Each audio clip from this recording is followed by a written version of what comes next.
Let me do a quick introduction. My name is Yuriana Garcia Telles. I am the Diversity Outreach and Engagement Administrator from the city of Bellevue. I use she, her pronouns and identify as Mexican, white Latina. In this Zoom space, the event the event will be recorded. You will also have the chat feature for interaction. So feel free to interact in the chat feature.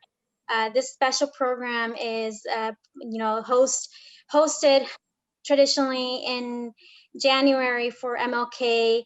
This is a continuation of our MLK celebration into Black History Month and also into March, as we have another program where we can really envision and see from Delbert Richardson, the Unspoken Truths Virtual Museum, which I will go over a little bit more afterwards.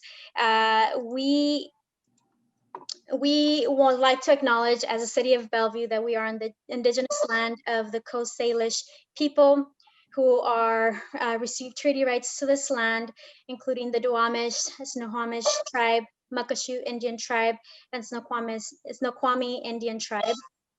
We thank the caretakers of this land who have lived and continue to live here since the beginning of time.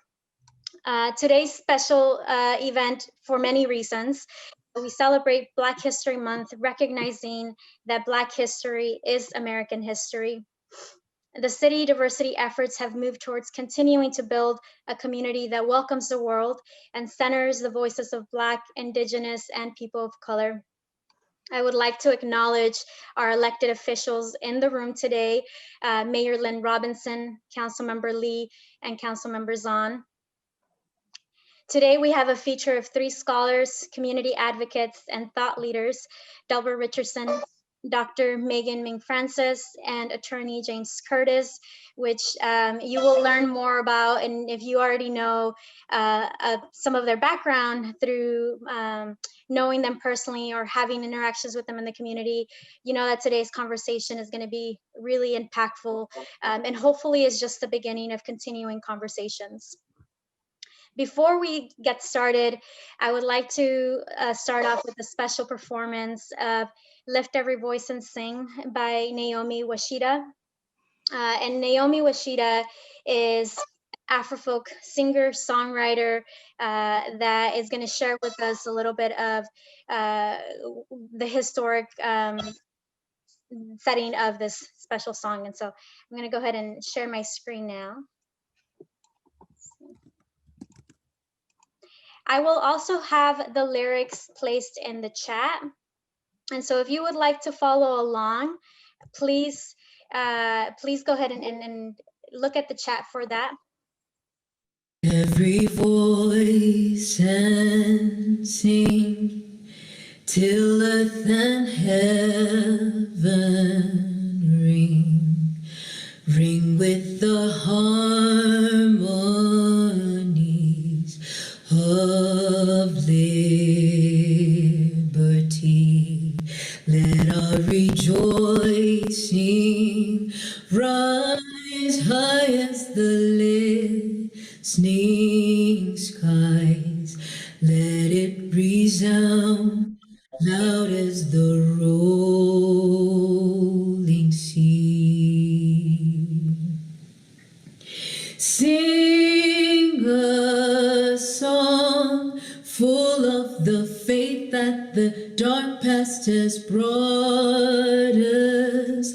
Sing a song full of the faith that the present has brought us. Facing the rising sun of a new day begun, let us march on till victory is won.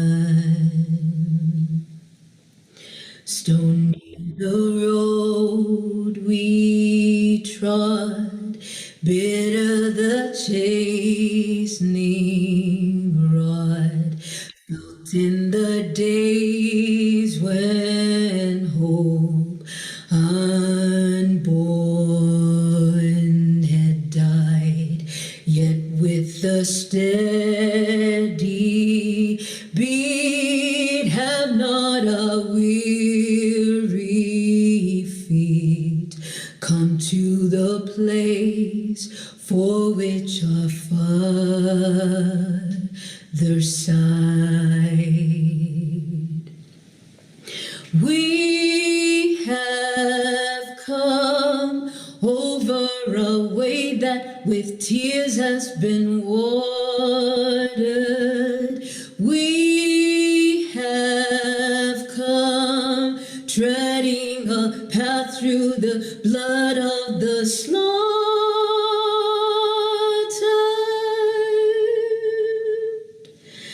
Out from the gloomy past, till now we stand at last, where the white gleam of a bright star is cast. God of all wearies,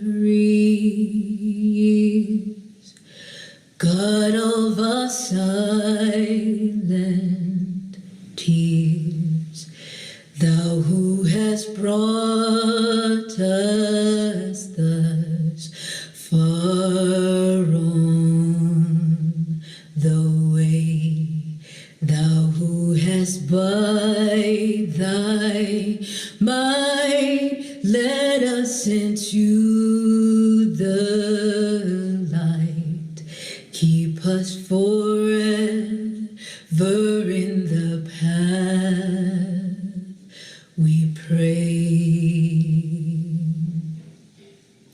Lest our feet stray from the places of God where we met thee, lest our hearts drunk with the wine of the world we forget thee.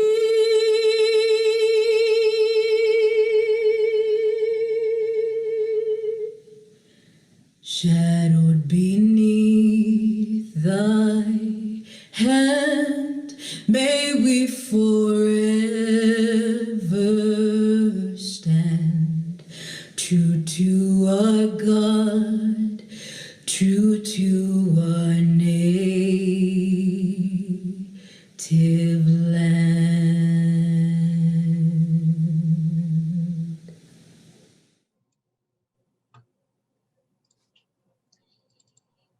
Thank you all for embracing this moment. That was again Naomi Washida. She actually recorded this from Kenya, and if you have not heard of her work, she's local to the greater Seattle area, and definitely just an amazing singer, artist as well. And so now we're going to go ahead and move on to, again, we have a special program for you. But before we do that, we'd like to invite our elected officials to say a few words. And so we will start off with Mayor Lynn Robinson, and followed by Councilmember Zahn and Councilmember Lee. Good afternoon. I'm honored to welcome all of you to this important event and to have the opportunity to listen to the discussion. And I want to take a moment to thank the people that I know who are working so hard to create a new Black experience and to eradicate the injustices that continue to permeate our community and our country today. This talk is the first of its kind for our city, where we dig into the history of race and racism to better understand how to create a different future. I'm so glad you're here to join with us as we work to support equity and inclusion in all that we do. And I'm thankful that Kalika, Drs. Megan Francis, Delbert Richardson, and James Curtis are sharing their time and knowledge with us. I'd like now to introduce my fellow council members, Councilmember Zahn and Lee. Janice, would you like to speak now? Yes, thank you, Mayor Robinson. I echo the thanks to our amazing moderator and panelists, and really to our staff for organizing this important program, as well as each of you for showing up and being part of this important session with us. You know, as Bellevue continues the brave work of racial equity in 2021, these community events are essential. First, with our Equity Summit in January, and now as we celebrate Black History Month with this program, I invite each of you to learn, reflect, and commit to doing our part to transform our systems that have failed so many in providing equal access and fair treatment, and especially to our Black, Indigenous, and communities of color. I know how uncomfortable it is for some who have not had the opportunity to talk about these topics, and also how frustrating and disheartening it is for so many who have been oppressed throughout history by racism, and it has persisted for so long. And yet, it is through these tough conversations in brave spaces that we will move steadily towards a future where more people understand the realities of race and racism, can identify the mechanisms that drive the inequities, whether it's in healthcare, education, housing, criminal justice, so many other places. And then this is the most important part, to make the necessary changes for racial equity and equal access and truly equality. We are each living and shaping our history every single day with our own actions or inactions. So I'm excited to hear from our local leaders and take home some new knowledge, whether that's learning a piece of our history and our own part in it, whether it's gaining more perspective that I didn't know before, or finding tools for the positive change towards that better collective and inclusive, equitable, welcoming community. You know, in Bellevue, we are committed to bringing the entire community together to accomplish big things. And this is a big thing. So this panel is a step in that direction to supporting this work of diversity, equity, and inclusion. And I especially want to thank Naomi. Her voice is amazing. I had a chance to hear her sing back in, I think it was 2012. And ever since, every time she sings, it's just so inspiring. And I think that my biggest thing with Black History Month is so many times we talk about all of the things that aren't working. And I think the other thing we need to do is recognize and celebrate all the amazing Black leaders in our community and their accomplishments, so that we are both looking at those areas where we have barriers, as well as celebrating those places, even where, in spite of all of the oppression, we have celebrations and accomplishments to be had. So thank you for being here. And now I'd like to introduce Councilmember Conrad Lee. Thank you. Thank you, Councilmember Zhang. It's important to learn history, to know where we've been in order to move forward. Bellevue's history is relatively short, but has changed a lot in the last 50 years I've lived here. When I first got elected to the City Council 27 years ago, the population was 90% white.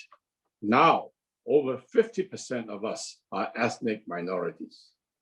As a city, we recognize the value diverse perspectives bring to our mutual success, and we take seriously the responsibility to understand and address the needs of our community, those who live, work, and visit here. We have a vision of welcoming diversity, but we must do more than just talking.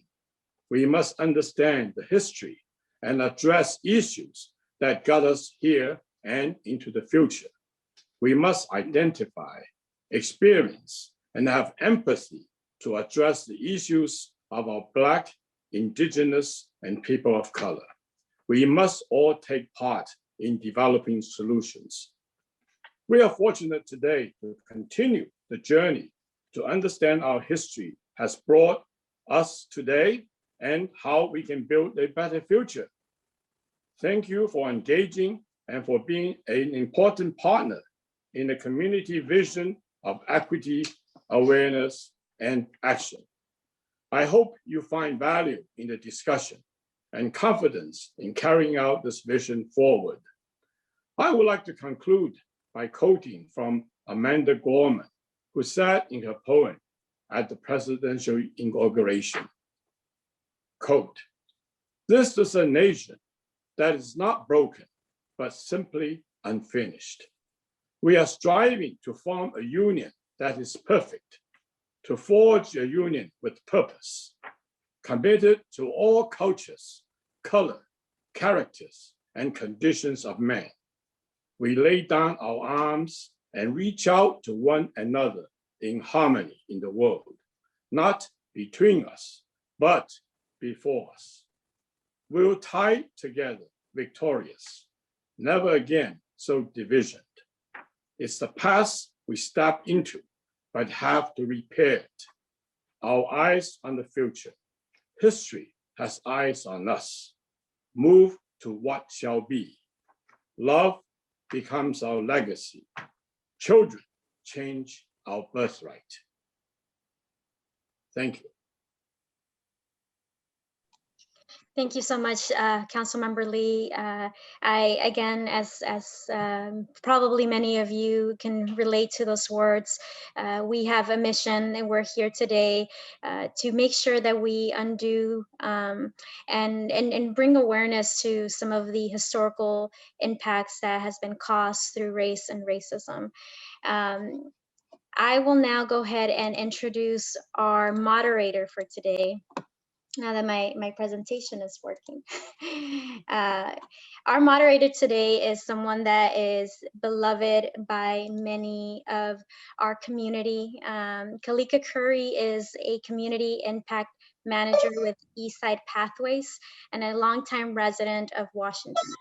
Her practice is rooted in racial equity, adaptive leadership, and trauma-informed practices, and is influenced by many leaders who came before her. Kalika has a dedicated career to transforming systems and cultures of oppression, and on behalf of her 3 brilliant children, the children of legacy and our collective ancestors. So I would now like to introduce Kalika, and I know that reading her bio does not do just her brilliance and her amazingness justice, but I'll now hand it off to Kalika.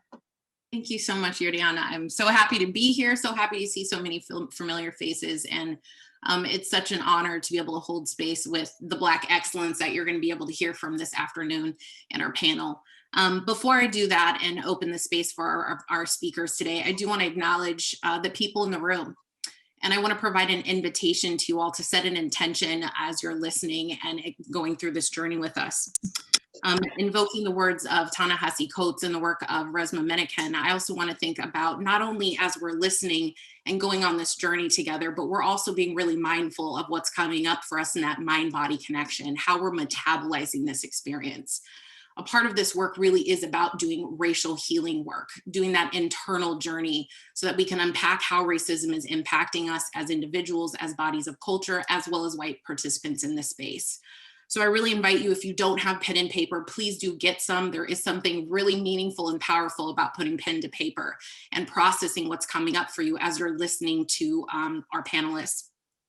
And again, thinking about not just what's coming up in the culture, but what's coming up for you in the body, and being mindful of that and making note of that and really releasing that energy and thinking about how this experience is going to transform you as an individual and how we show up as a collective. So please join me in that invitation today. So I'm going to introduce our first panelist. I call him Uncle Delbert, but you can call him Mr. Richardson. Delbert Richardson is a community scholar, ethnomuseologist, and second-generation storyteller of the national award-winning American History Traveling Museum, The Unspoken Truths. With the use of authentic artifacts, storyboards, and the ancient art of storytelling, Mr. Richardson teaches American history through an Afrocentric lens. That's an important part. His work is broken into 4 sections: Mother Africa, which focuses on the many contributions by Africans in the areas of science, technology, engineering, and mathematics, or STEM. American Chattel Slavery, the brutal treatment and psychological impacts on African Americans of the diaspora. the Jim Crow era, which is the racial caste system that focused on the creation and enforcement of legalized segregation. And finally, Still We Rise, which focuses on the many contributions in the Americas of Black inventors and their inventions.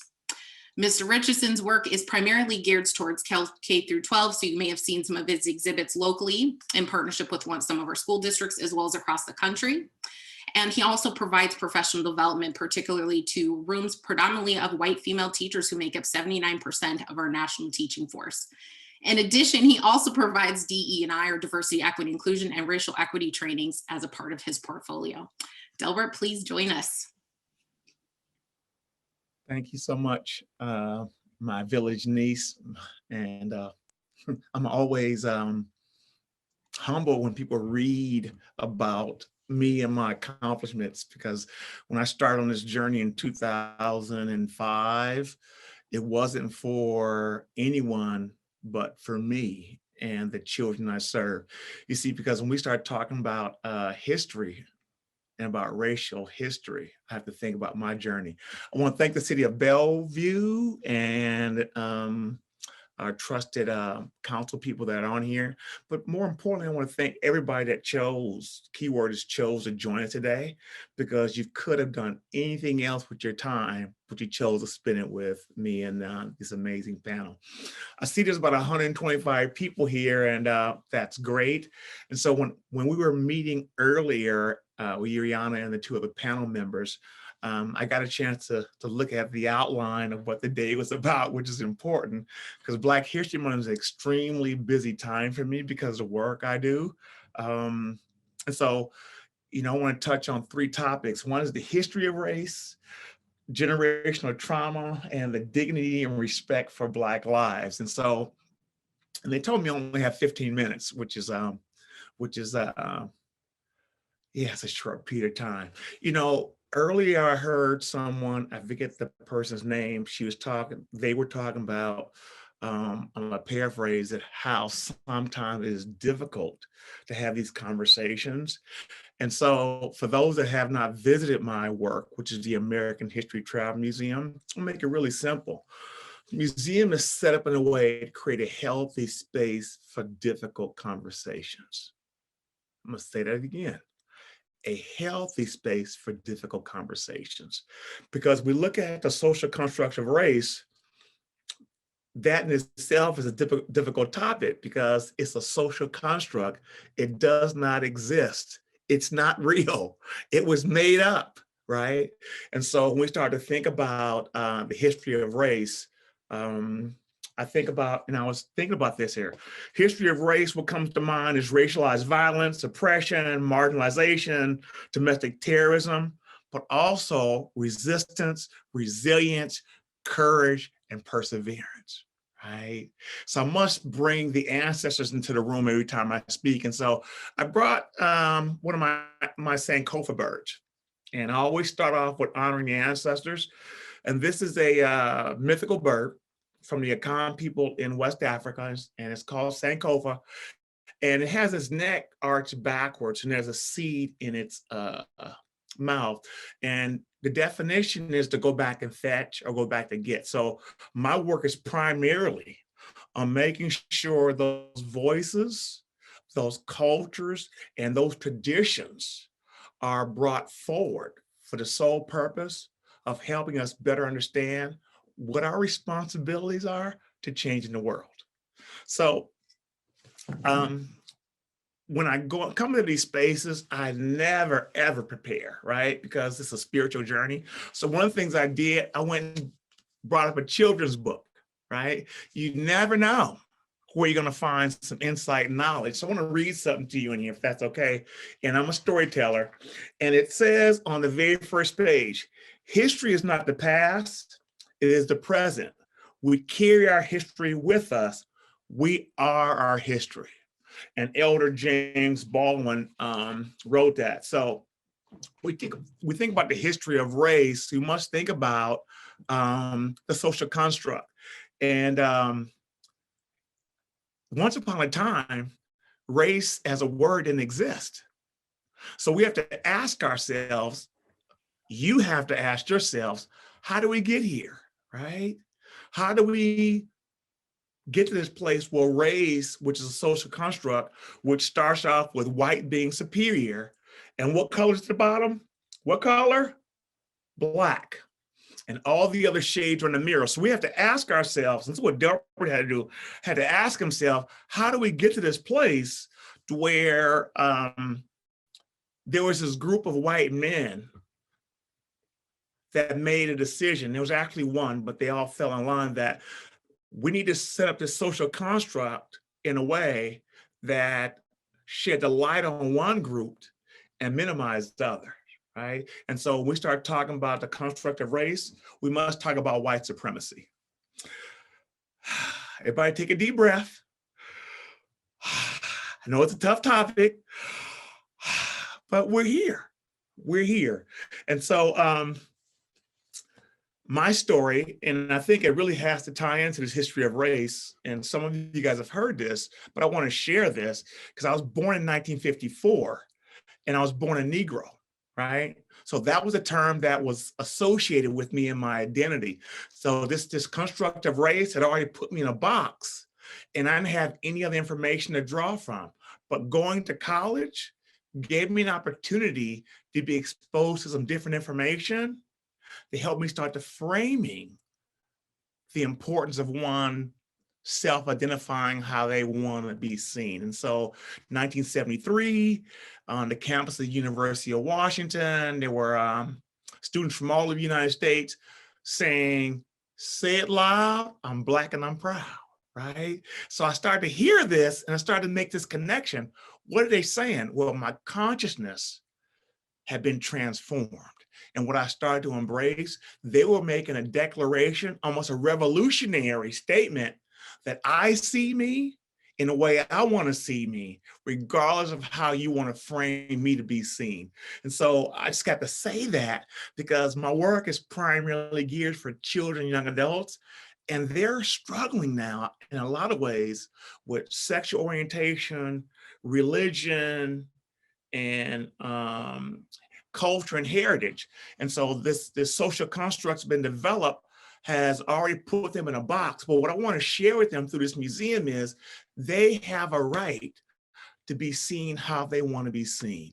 So I just want to share that piece about the history of race because it's still pretty prevalent in our society today. Next thing I want to talk about is trauma.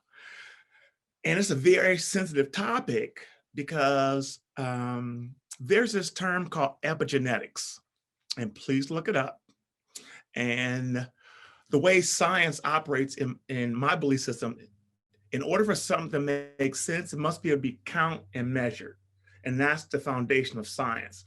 Well, they've put a term to something that Black and brown people, primarily, especially Native Americans and Black people in the diaspora, and even Jewish people, that trauma can be passed through the genes.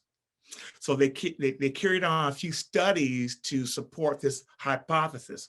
So the point I'm making, what I've learned, family, friends, I'm carrying close to 400 years of trauma in my cells.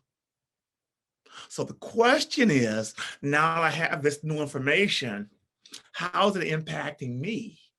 And not only how's it impacting me, how are those traumas being triggered in my everyday life that could have an impact on my family, my friends, my coworkers, hey, and my pets also too, okay?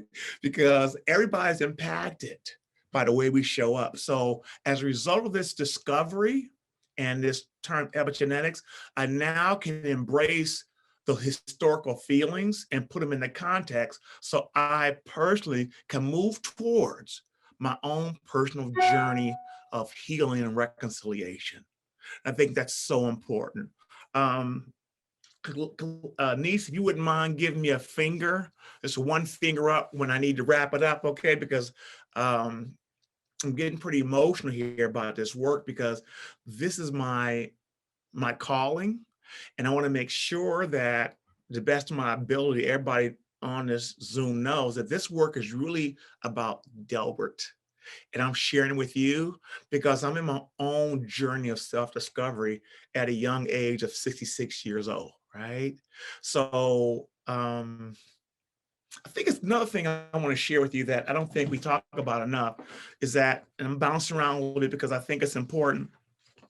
A lot of people talk about the enslavement period, but one thing we don't talk about a lot is a social construct of race and how it actually developed long before the definition. So I pulled out some information from my research, and it comes from a PBS special called Africans in America. So this is probably the first example of race being socialized even before it was called out. In 1640, 3 indentured servants, 2 white and 1 black, ran away from their plantation. After captured, the 2 whites received 4 years of servitude added to the original indentured contract. The third, this is a brother named John Punch, received a sentence of indentured for life. This was the start of what we know as American chattel slavery, or legal ownership of one man by another. So this is in 1640. Up until this point, in the colonies, everybody, for the most part, that were brought over here were seeing my language as equal. They were all servants, and race as a social construct had been developed. Now, there were classism, no question about it, coming out of England, but in 1640, based on this research, was one of the first times that somebody that looked like me was treated different than somebody white. So I want to share that history piece. And do me a favor, research everything I'm telling you, because people have a tendency to give out information, and do your own research. I think that's so critically important. I think the last thing I want to talk about in regards to generational trauma, there's a book by a brother named Resma Minikim, and it's called Grandmother's Hands. And I really, oh, look at my niece, she got it. And my white folks on the Zoom, and I'm an educator. And this whole thing about self-discovery is so important. I suggest you either YouTube him or buy the book, because what he talks about is trauma in white folks, which I don't think we talk about. So if you think about what the Europeans were engaged in and what they were doing to each other in Europe long before, this is important, before the New World was even thought of. This is critical. So there was these examples of trauma that were happening in Europe that were brought over here in the bodies of Europeans that are now part of their DNA. So thank you, niece, I got that. So I don't know, guys, I can go on and on, but one thing that I will say is that I appreciate Yana and the city of Bellevue, because they allowed me to develop my first virtual museum that you now can log on to on the City of Bellevue website. And there's a section on covenants on the east side. And it's important that we all understand that domestic terrorism didn't happen just in the South and the Midwest. We had our own version here with the Ku Klux Klan and racial covenants as well. So thank you all so much. And I appreciate the opportunity to share a little bit of my self-taught knowledge. Thank you. Oh man, thank you so much. It's so hard to cut you off. I feel like you're just a fountain of love and joy and presence and knowledge. And I really appreciated that call to action as you were sharing about this is your personal journey. And I want to go back to the collective in the space today to invite you to sit in that with you and recognize that while I see people in the chat asking questions, to sit with that discomfort, to sit with that confusion, to really ingest and be present with yourself and the emotions that are coming up, which you so courageously showed for us today. So thank you so much. And I know that we'll continue to share links and resources for folks. So you can do that stuff offline, but I really invite people to be present and listening and focus and be in spirit with each other today. I'm going to move us on to our next speaker, Mr. Curtis. But again, I am going to take pause for about 30 seconds and invite you to really check in with yourself on what's coming up as you're sharing this space together.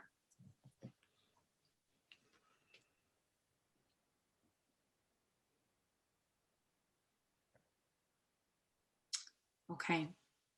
I know it's awkward to have silence on Zoom calls, but I think it really is important to take that moment for ourselves and be present.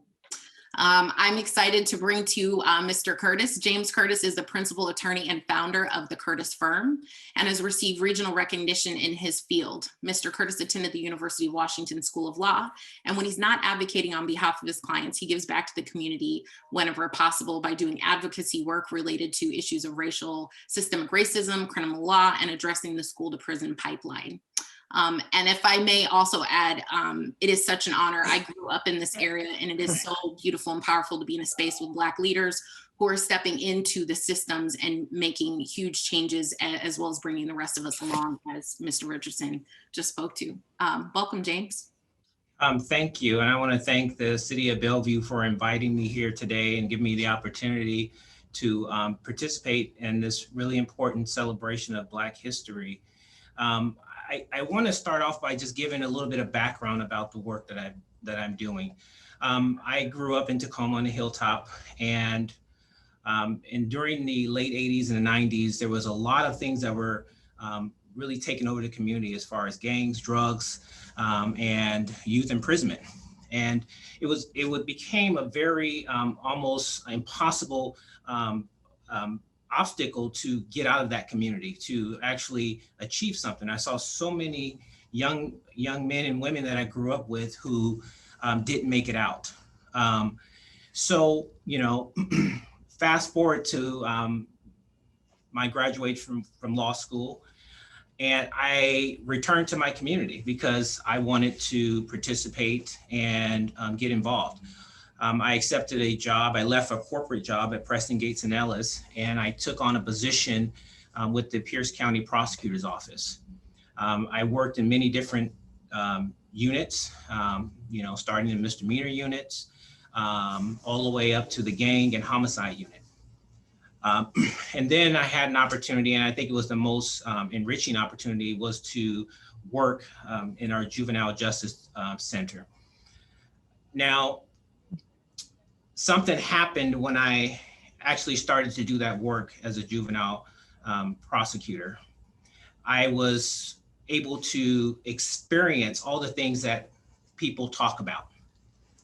When you hear about criminal justice reform, when you hear about some of the ills that plague our system and the inequities, I was able to see them firsthand from start to finish. And one of the common themes I found in our criminal justice system, in my experience, was that the involvement in crime, the involvement in our criminal justice systems usually started at an early age, about 12 to 13 years old. So when I worked in the gang unit, when I worked in the homicide unit, I could go down the criminal history to the juvenile convictions and see that at the age of 12 or 13, there was criminal history. And I wanted to do something about that. So another attorney, Clarence Henderson, and I got together and we started a program called the Youth Law Institute. And we set out to go to all the public schools in Tacoma to present about our criminal justice system, to educate youth, and to address something that was being discussed in theories and statistics, but a lot of people didn't have the experience of understanding how it comes about, and that's the school to prison pipeline. Now, when you hear about the school to prison pipeline, a lot of people, there's a lot of debate, and I've had these debates with law enforcement officers, prosecutors, politicians.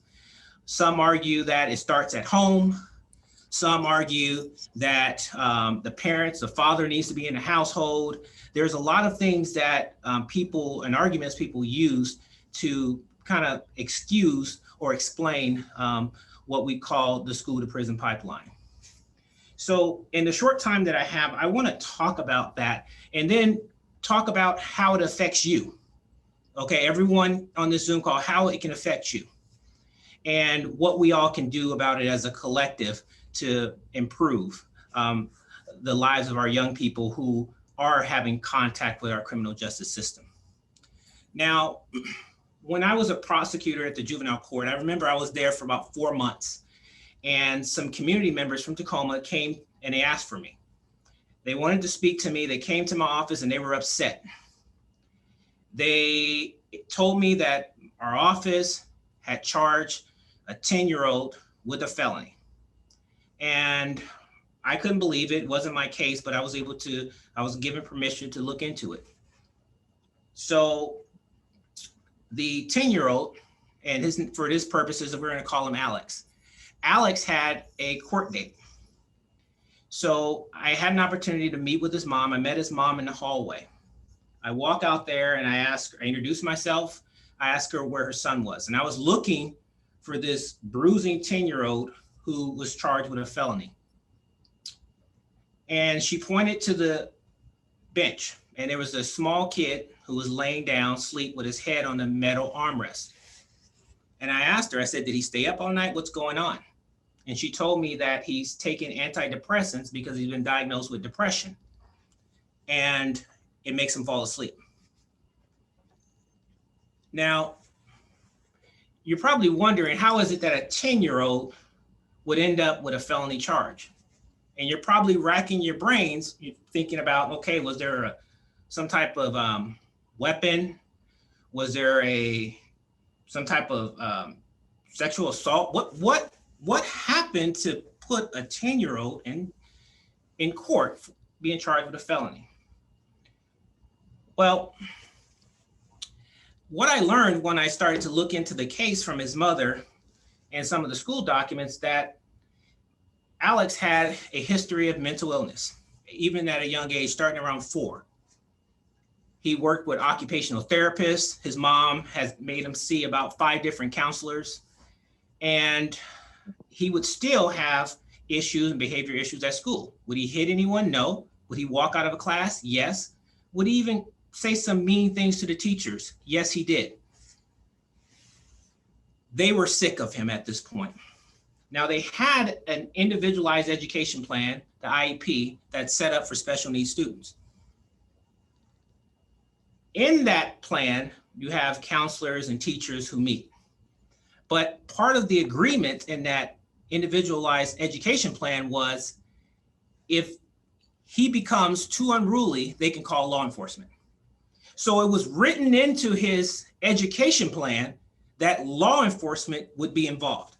Now, it didn't say if he was unruly, we're going to call a crisis hotline, a counselor, a nonprofit organization that provides resources, like Catholic Community Services, for instance, Team Child, nope. A pastor, nope. Law enforcement. That was the answer. And on this particular day, he had walked out of class. His mother was called. She came to pick him up. Alex became upset that his mom had come to school. He was embarrassed. He picked up a rock and he threw it at the teacher's Mercedes, the principal's Mercedes. The teacher met with the law enforcement officer. They wanted to refer the case. The principal indicated that the damage was in excess of $5,000, which means that the child was charged with malicious mischief in the 2nd degree, which is a felony. And because the principal and the law enforcement officer put the amount at $5,000 without any receipts, he didn't qualify for any of the therapeutic programs or the diversion programs. It was straight felony, straight to arraignment, straight to detention. He was released the next day.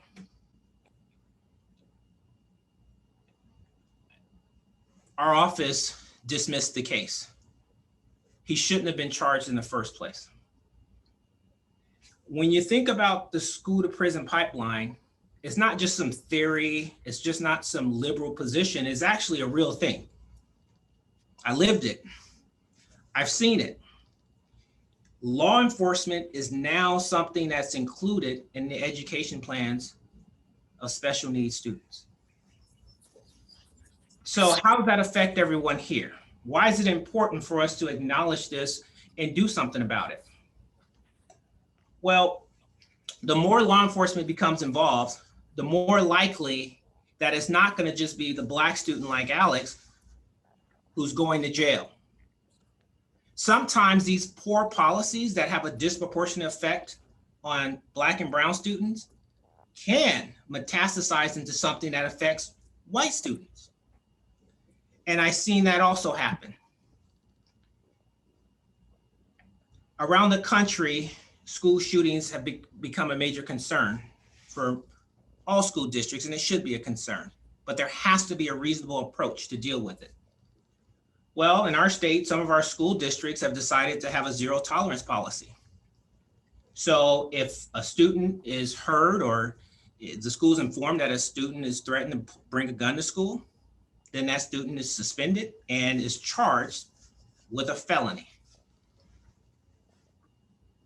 Now, I had an opportunity to represent a 12-year-old who was being bullied at school.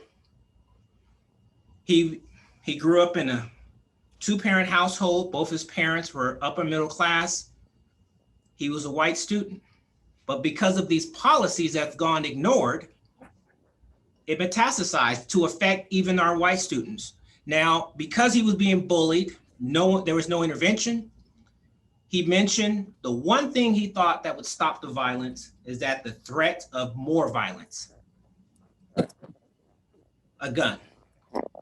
Now, none of his parents had a gun. They did a search warrant, didn't find a gun.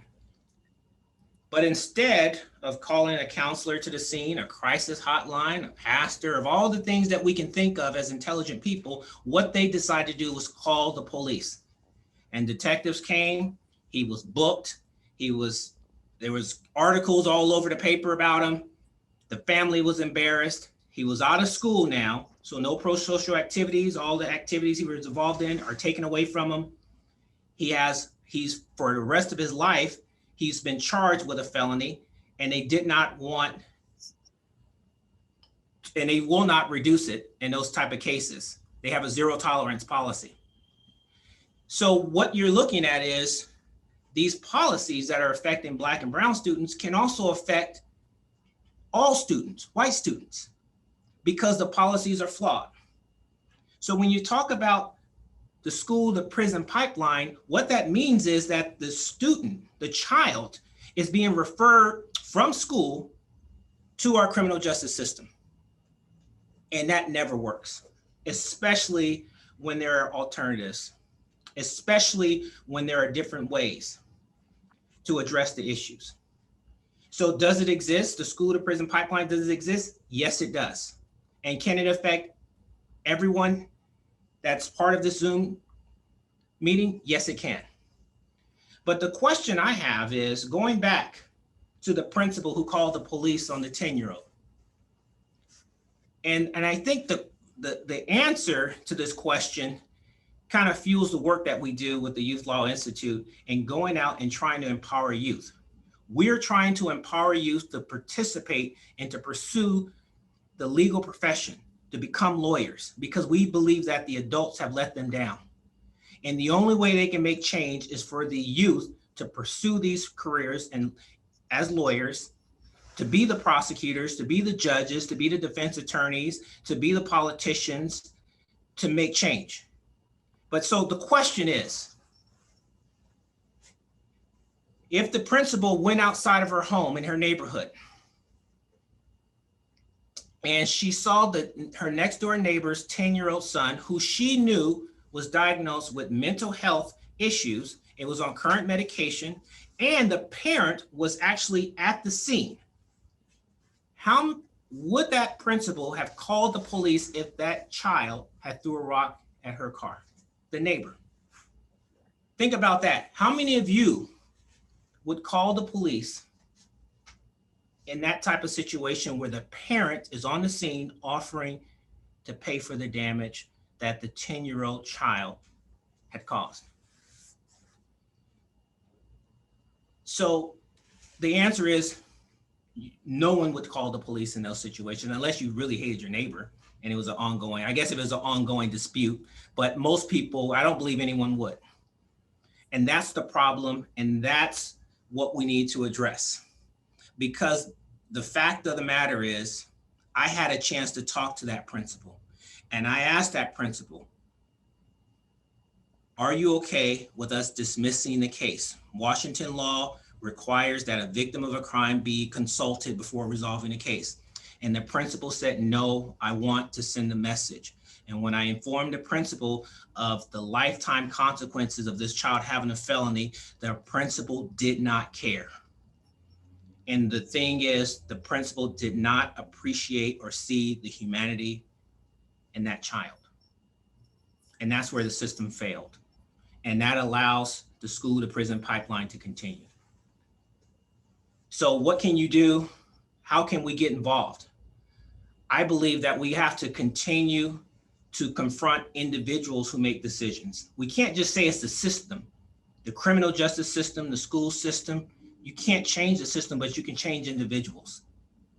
We need to, if you're in a position of power, reach out to those individuals, ask them what their school policies are. Ask them how they're addressing youth violence or mental health issues among young people. Because when these kids leave their homes and go back to school, there's going to be a lot to deal with. Because a lot of children have had no pro-social activities for the last year. And they're going to be bringing some baggage to the school. And the answer is not calling the police. So I want to encourage everyone to get involved. Do your part to interact and hold the schools accountable for producing better outcomes for our youth. And I want to thank you. Thank you, James. Thank you so much. As I'm scanning the room, and for those of you who know the work that I do with Eastside Pathways, I'm seeing a lot of people that are involved in transforming our education systems in this room, a lot of passionate local leaders who are dedicated to creating the changes necessary. So I really appreciate that call to action to with Mr. Richardson talking about the personal journey of educating ourselves. So our consciousness and our belief systems and our perspectives and our values are shifting towards racial equity. And to James's point, so that we can activate ourselves and identify those areas where we need to dismantle and reimagine policies. And most importantly, how we're responding and implementing those policies. And I think another thing that comes up for me, for folks who are beginning their journey, so to speak, on racial equity is, why are we isolating race? Because, you know, in the story, James, that you just shared, there was a lot of dimensions of diversity involved in the complexity of that situation. But one of the things that history has told us is by isolating race and by tackling issues that are rooted in racism, everybody benefits from them, just as you shared when they metastasize, and they actually do ultimately end up impacting privileged students as well. So there was a lot to unpack there. And again, I invite you all to just take a moment with me, write down or type in the chat what's coming up for you, and really be present with that contrast, that disequilibrium, that discomfort right now, because it is about changing your personal perspectives. It is about acknowledging your values and what's coming up for you as you're listening. James, when you so powerfully said, no one would call the cops, you know, actually, I think there are some people, if I could be so bold in this room, who think, actually, I might actually do that, right? And we have to take the time to sit with ourselves and ask why. We have to ask ourselves why, because when we're in moments of crisis, we're not doing critical thinking. We're going back to that reptilian part of our brain that says fight or flight. I'm going to fight, right? It's me or mine right now. So I really invite folks to be present and really stick in that discomfort with me today. Okay. I'm really, really thankful and excited to invite our last panelist, Dr. Megan Ming Francis. She's an associate professor in the departments of political science and law, societies, and justice at the University of Washington. During the 2020-21 academic year, she's also a senior democracy fellow at the Ash Center for Democratic Governance and a racial justice fellow at the Carr Institute for Human Rights and the Harvard Kennedy School. So don't send her a calendar invite. She's really busy, okay? Formerly, she was a research fellow at the Thurgood Marshall Institute at the NAACP LBF. Francis specializes in the study of American politics with broad interest in constitutional law, Black political activism, critical philanthropy, and post-Civil War South. If you want to get some information, you can read her amazing book, Civil Rights and the Making of the Modern American State. And recently, she led her students in the development of widely listened to podcasts, Philanthropy and Social Movements. Her research and commentary has been featured on ABC, MSNBC, NPR, the New York Times, LA Times, Newsweek, the Washington Post, the Seattle Times, and she's conducted a TED Talk with over 2 million views. I am fangirling right now. Francis is a proud alumni of the Seattle Public Schools, Rice University in Houston, and Princeton University, where she received her MA, PhD in politics. Megan, I'll pass it over to you. Great, thank you so much. It's so wonderful to be in this space. A deep gratitude to the city of Bellevue to Kalika and Yuriana for helping organize this incredible panel. And I am just tremendously grateful to be gathered virtually with all of you in this historic month. All right, I want to spend a little bit of time to say who I am, talk a tiny bit about social movements and the Black freedom movement, and then kind of talk a little bit about what I think and how we might apply some of the lessons today. So I'm somebody that I actually I finished up at Garfield High School in 1999, and then I went to Rice University with the intention of majoring in computer science, thinking that I was going to come back and work at Microsoft. Now, fortunately, at least for me, there was an intervention in that time, and I actually then majored in political science and economics. The very short background behind that is that Garfield High School was an important moment in the trajectory of who I am as a person, as well as my career. I left Garfield High School with a very deep understanding about inequality and the way that it structures people's lives and leads people down different trajectories. And I wanted to understand, how did some people end up going to college and going to really well-known universities and colleges, and why did some people not? It's not that they weren't smarter than some of the other students, but it was very clear to me at a young age that their trajectories were different. And so for me, the study of political science and economics helped me understand, one, the political system, and two, the economic system. But really, at the end of the day, they were crucial for me in understanding power. My dissertation and who I am right now as a professor at the University of Washington is somebody who teaches and researches at the intersection of American politics and the Black freedom movement. I am very much interested in how Black political actors at the margins of our society contest and shift institutional structures. And that has been a forever fight for Black people in this country. So that is kind of how I am coming into this. My first book, which was mentioned in the introduction, examines the NAACP's campaign around racial violence in the first quarter of the 20th century. In some ways, it's kind of a pre-history of the movement for Black lives, and thinking about in this period between 1909 and 1930, the NAACP was really focused on fighting mob violence and lynchings because they saw these as the greatest impediments to civil rights for Black people. And I also want to be clear, because we are in the Pacific Northwest here, that in terms of the NAACP's fight, wasn't just a Southern fight, right? This was a fight that they saw on the West Coast, in the Midwest, as well as on the East Coast, and of course in the South. What's interesting here in terms of, I've always been fascinated, like I said, and really interested in how Black people organize and shift boundaries, and change structures. I think oftentimes the kind of the history that I'm sure many people on this call understand as it pertains to Black civil rights in this country is one that really begins in 1954 with the Brown v. Board of Education Supreme Court decision, which is the case in which allowed little Black kids to attend school with little white kids, right? Which is it broke the back of Jim Crow in the area of education. And then we have a decade of incredible protests, sit-ins, and then which culminated in, of course, the Civil Rights Act of '64 and the Voting Rights Act of '65. There's, of course, heroes and heroines of that movement. Many of us know them, Martin Luther King, Rosa Parks. But there's also, in terms of, so that's a story that most of us know. It's in some ways this kind of romantic, celebratory narrative that tells us that when there is injustice and when people stand up and fight in a nonviolent manner, then the political system will respond and will grant these groups more rights. It's a bit of a kind of complicated narrative, and I think in some ways it is true, but in other ways it obscures a lot. That the civil rights fight of the 1950s and 1960s was about education, and it was about voting rights, but it was also about labor rights, and it was also about the right to live. Those aren't stories that we tend to tell that much.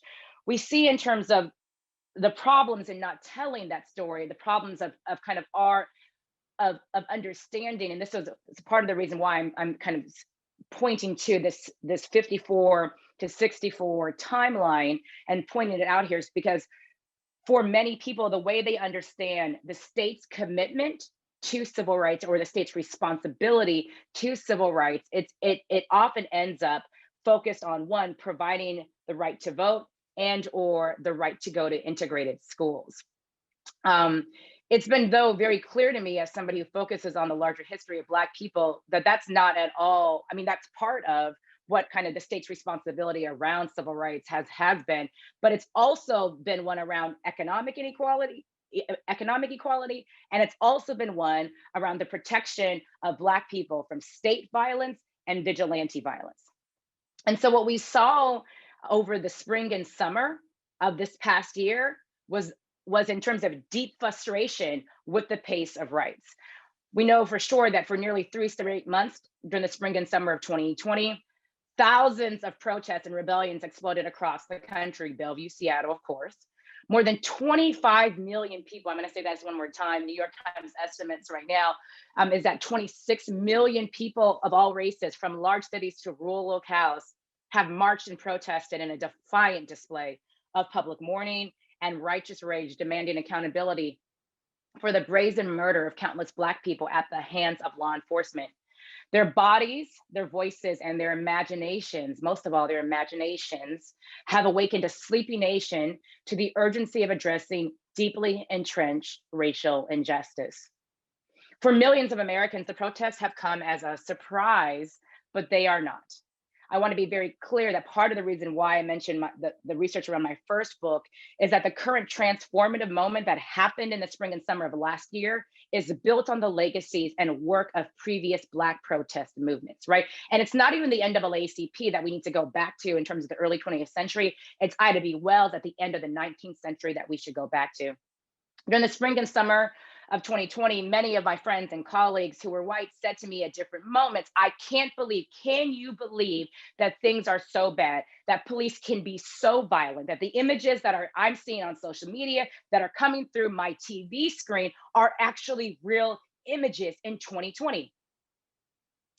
And I often paused, and sometimes I said, and I kept moving, or I didn't respond to a text. But what I often always wanted to say was, of course I can. That you would have to live in a different world than I do, in which many people did. And I also wanted to ask, what world do you live in which the death and the suffering of so many in this country is oblivious to you, right? And so I say that to say that I think that what's been made very clear after the spring and summer of protests is that people live in two very, very different Americas. Historically, I also want to say this, historically, Black protest has served as a kind of testimony to the nation's most vulnerable and its ability to expose the bankruptcy of a country that has failed repeatedly at offering equal justice and equality for all of its citizens. In this moment, I've been thinking, actually, especially this month, a lot about another moment of mass protest, the March on Washington for Jobs and Freedom in 1963.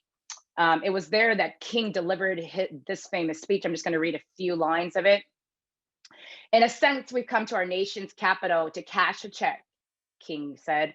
It is obvious today that America has defaulted on this promissory note insofar as her citizens of color are concerned. Instead of honoring the sacred obligation, America has given the Negro people a bad check, a check which has come back marked insufficient funds. But we refuse to believe that the Bank of Justice is bankrupt. We refuse to believe that there are insufficient funds in the great vaults of opportunity of this nation.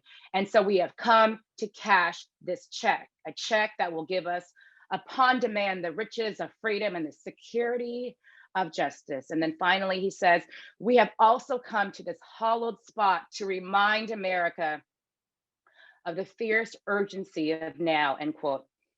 So I want to be clear that what I believe is that we need a politics of liberation rooted in the experience of oppressed peoples. We need to understand that true freedom has always been about people on the margins, exposing the contradictions in who we purport to be and who we actually are. Legions of civil rights leaders over different time periods in this country have come to the understanding that the system is not made to protect Black lives, and the only way that we will survive is if we organize and create the conditions where we can actually live. The purpose of past protests, the purpose of contemporary protests, is to tell a story to the public about the true nature of our society, and our responsibility is to listen. Black protest movements have historically been about holding a mirror up to this nation and working within and around institutions that have never treated them as full citizens. In doing so, they have helped this country answer the question, who do we want to be? But Black protesters cannot do this alone.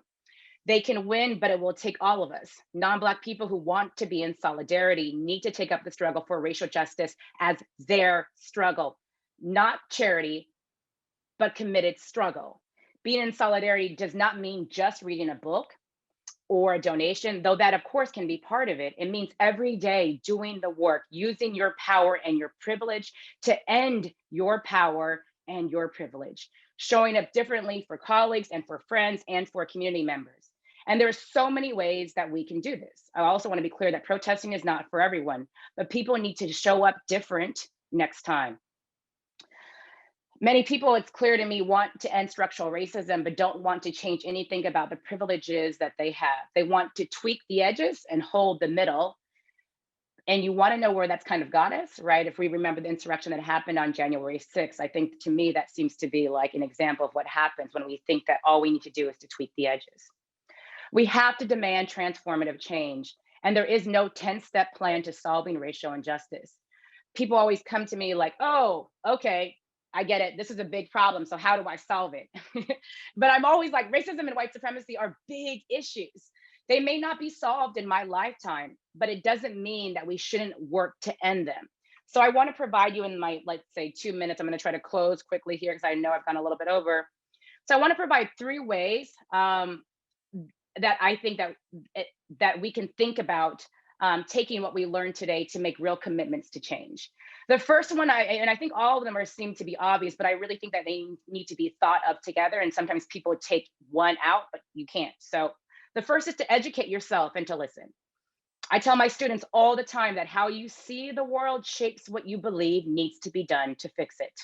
The problem as I see it today is that there is a lot of outrage, but very little understanding of how we actually got here.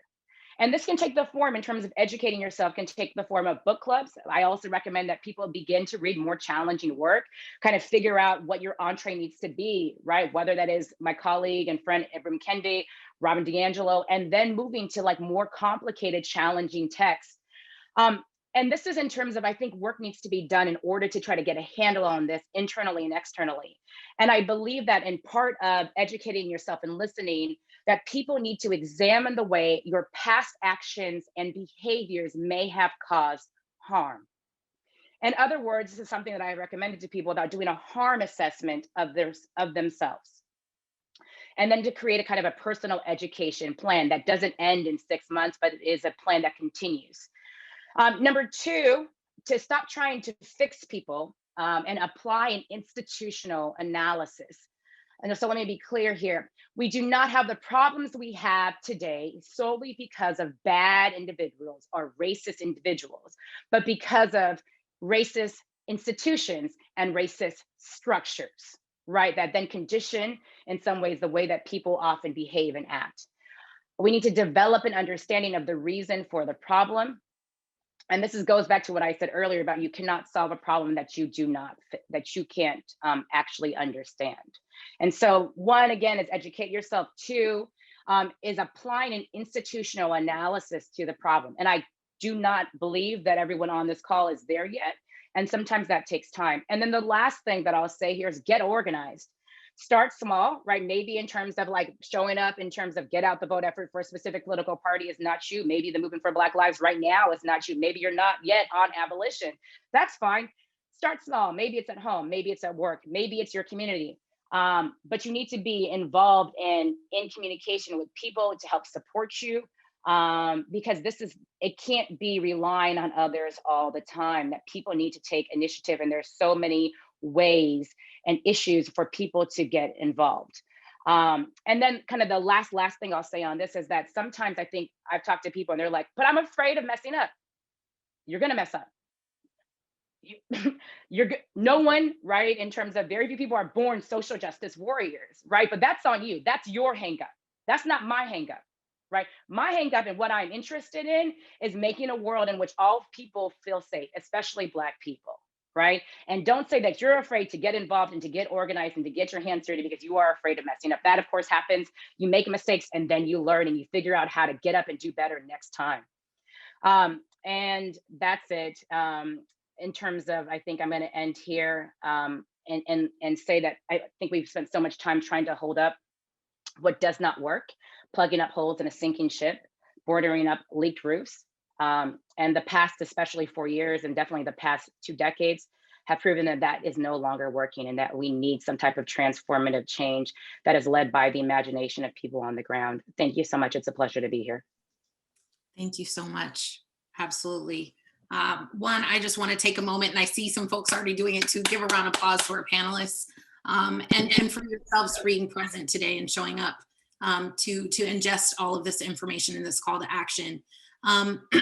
In just a moment, we're going to be sending you for just 5 minutes into a trio so that you can just take a moment to ingest and really kind of take pause to think about some of the things that you've heard today. Dr. Francis gave us a huge call to action in kind of framing out, how do we take action? How do we hold ourselves accountable for what is, and what is the steps that we might take to educate ourselves so we know where to step in and how to step up. I do want to offer for folks, as you're moving into breakouts, because the breakout sessions are randomized, we're not doing affinity spaces. For my white folks, if you're going into a room with a person of color, I really want to invite you to be mindful of saviorism, right? Don't try to fix the other people in the room with you, okay? This is a place for us to respect and hold trust and support one another, but I really want to be mindful that we're processing our personal, local, immediate, if you're a fan of the Courageous Conversations, right? Using I statements, processing what's coming up for you, but not trying to fix the other people in the room, okay? I just want to offer that agreement as we're moving into our breakouts. We started this session today with a quote from Dr. King: "We are not makers of history, we are made of history." And I know Delbert shared a similar sentiment when he spoke to us. And I want to invite you in your breakout sessions to reflect on, how are the things that you heard today reframing your perception of the collective origin story, right? So maybe there was something you didn't know that you heard new today that is shifting your perspective, or your perspective, your personal origin story, okay? I want to give you a moment to think about that in your breakouts. And the next piece is really, how do you move from talk to action, right? So the gift, I always tell folks when I'm facilitating spaces, the gift you can give me is not your tears, is not your apologies, but your action. How are you going to show up differently tomorrow? How are you going to show up differently right now? And so that second question really is, what are your responsibilities to acknowledge and address racial inequities? And I think Dr. Francis spoke to that really beautifully around, you have to be able to know what it is you're addressing, right? So we must address it, acknowledge it, and address it. So Yuriana, thank you so much for helping facilitate and Zoom DJ in the background. We're going to be moving you into a breakout for 5 minutes, and then we'll come back to our panelists. Welcome back, everyone. I know we've got a couple folks that are lingering their breakout, so we'll give them just a second here to join us. Wanting to really just, again, say so much gratitude for our panelists. We recognize the Black excellence that was shared today, and the effort, right? The courageousness that it takes to cultivate all of that knowledge, the courageousness it takes to speak that truth in this space. A predominantly white space, and as well as the spaces that they're working in, the things that they're tackling every day in their leadership. So wanting to thank them for that. And also thank you all for being present and having meaningful conversations in your breakouts. I have the distinct pleasure of inviting our closing speaker, Porsche Isabella Polo. She is going to be sharing with us some of her poetry. She is currently a student at Telecom Middle School in the Bellevue School District. While this is the second time that she will have an opportunity to speak to the city of Bellevue, she became a published author at the age of 10 and opened for beloved Chilean author Isabella Allende at Benaroya Hall when she was 11. After she met one of the MLK keynote speakers, Dr. John Carlos, in 2019, she decided to try out at track and field. That same summer, she qualified to compete with the U.S. National Junior Olympics in the 100 meter. I am blown away just reading this, right?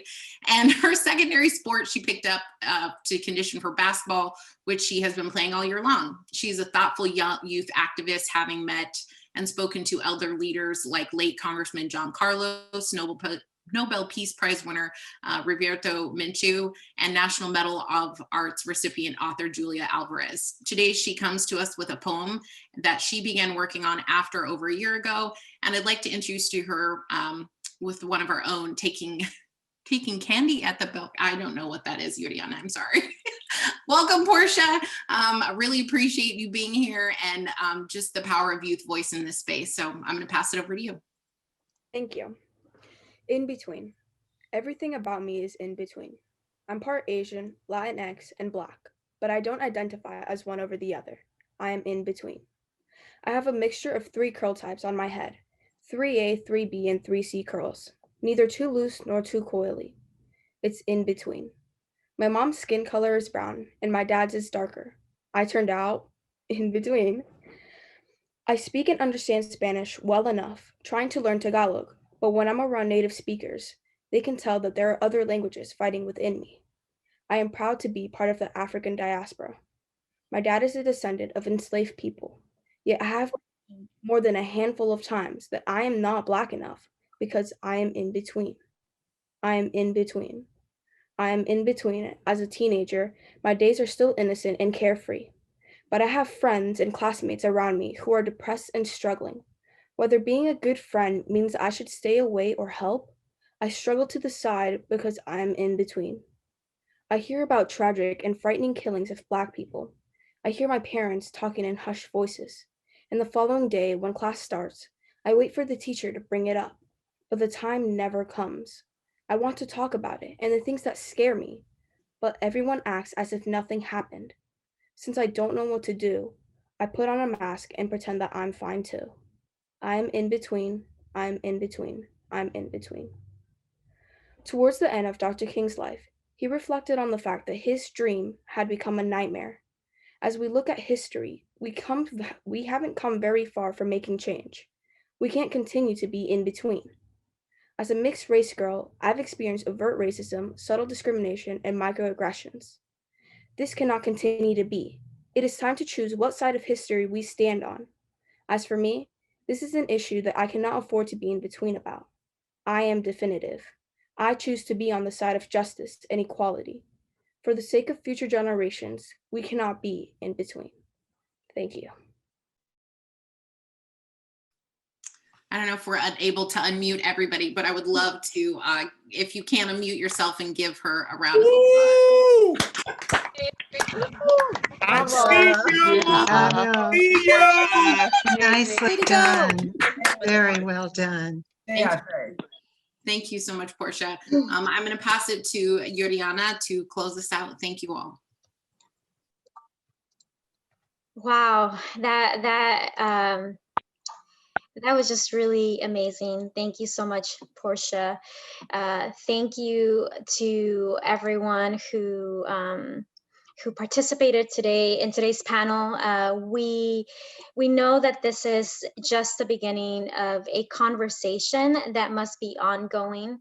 Again, as I mentioned at the beginning of the program, Black history is American history. And as we move to making change in our communities and to really creating a space where our youth could grow and continue to learn and feel safe in their own homes, in their own schools, in their own streets, this all, if that continues to happen, if they don't feel safe, then we still have a lot of work to do. And so I just want to again thank Dr. Ming Francis for the amazing knowledge that she's brought for us today. James Curtis, and also Delbert Richardson for the continued gifts that you provide to our community and these spaces. This is, again, the start of a longer conversation around how do we really start bringing more awareness about historical impacts of race and continued impacts of race in many of our systems that currently exist. And so I want to thank all of you for joining us today. And I want to remind you that we do have the American History Traveling Museum, The Unspoken Truths, a virtual exhibition through March 31st. And please check that out. We have all of the information on the website. And thank you so much for coming. And we appreciate all of you and hope that you've really taken some of the points from today to heart and both applying individually and professionally. Thank you all. Thank you. Bye. Bye. Thank you.